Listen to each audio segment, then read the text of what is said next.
يا مساء الفل. هنعمل النهاردة مع بعض طريقة عمل الفول بطريقة سهلة وبسيطة.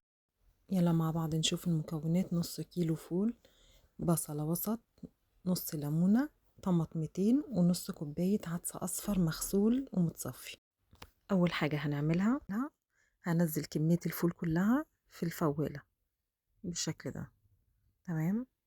الفول ده عبارة عن فول بلدي مغسول ومنقوع 12 ساعة، وفي خلال ال 12 ساعة أنا بغير عليه حوالي 3-4 مرات، لأن بتبقى فيها رغاوي كده، والرغاوي دي بتجمع فيها مادة دي بتعوق امتصاص الحديد في الجسم، فمش صحية. عشان كده طول الوقت احنا بنغير عليها على طول. تمام. هننزل بنص كوباية العدس، وزي ما قلنا مغسول ومتصفي كويس قوي.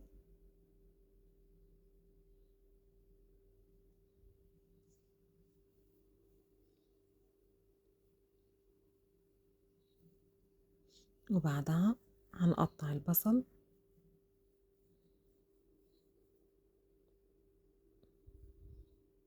بصلاية وسط مش كبيرة ولا صغيرة.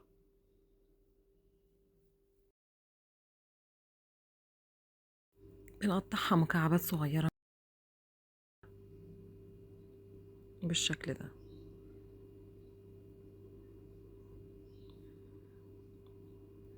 وبعدها نقطع الطماطم،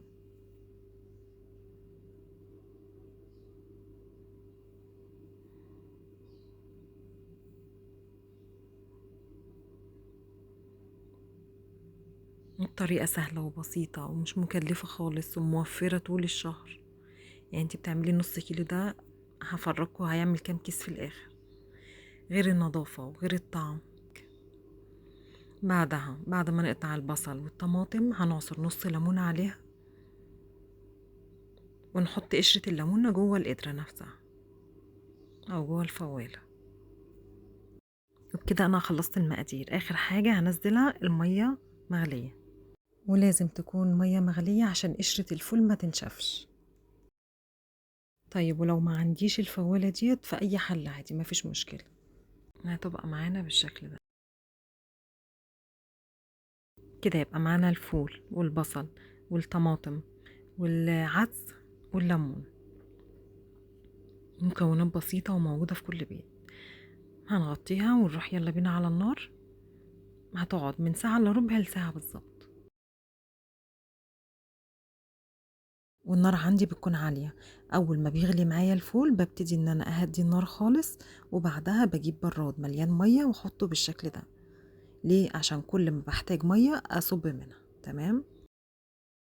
معايا معلقتين دقيق، معلقتين صلصة، وشوية مية حوالي ربع كوباية. ننزل بالدقيق،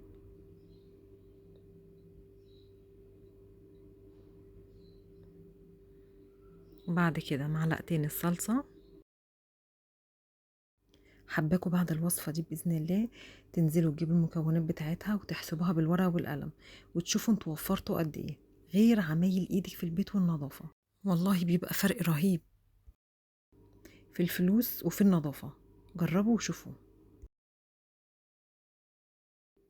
وبعد كده المية، وقلبهم كويس قوي مع بعض.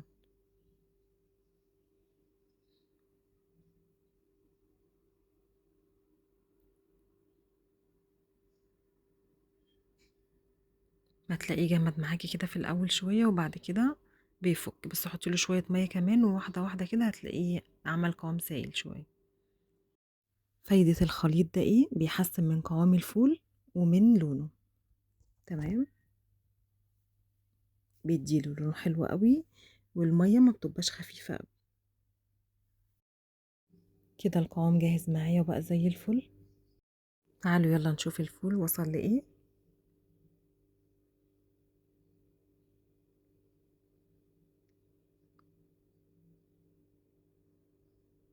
ما شاء الله لونه بقى جميل، الحاجة اللي جواها استوت وبقت زي الفل. طيب امتى بقى انزل الخليط اللي انا عملته الصلصة بالدقيق؟ قبل ما هطفي عليه بالظبط ب10 دقايق، ب10 دقايق بالظبط. 10 دقايق كفيلة ان هي تسوي معلقتين الدقيق اللي انا حطيته. تمام، انزلها بالشكل ده. يكفيكي نظافة ايدك، يكفيكي ان انت ضامنة المواد اللي انت حطاها حاجات كلها طبيعية، مش زي المحلات بيحطوا مواد كيماوية ومواد مش معروفة بتسرع من عملية التسوية. مين أخد باله من فرق القوام وفرق اللون من قبل ما أحط الخليط وبعدها؟ دلوقتي بقى اللون بتاعه على أحمر سنة، القوام بتاعه تقيل شوية، اختلفت كتير صح؟ بصوا معايا بقى عامل ازاي ولونه بقى عامل ازاي.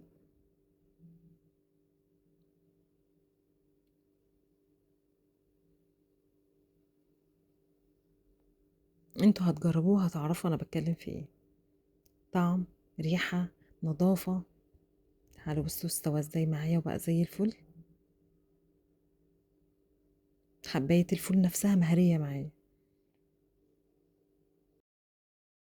هسيبها تغلي غلوة كده، وأول ما تغلي هزودها شوية مية مغلية، وبعد كده أسيبها 10 دقايق، وبعد ال10 دقايق بطفي عليه كده يبقى استوى معايا، ويبقى معانا بالشكل الجميل ده.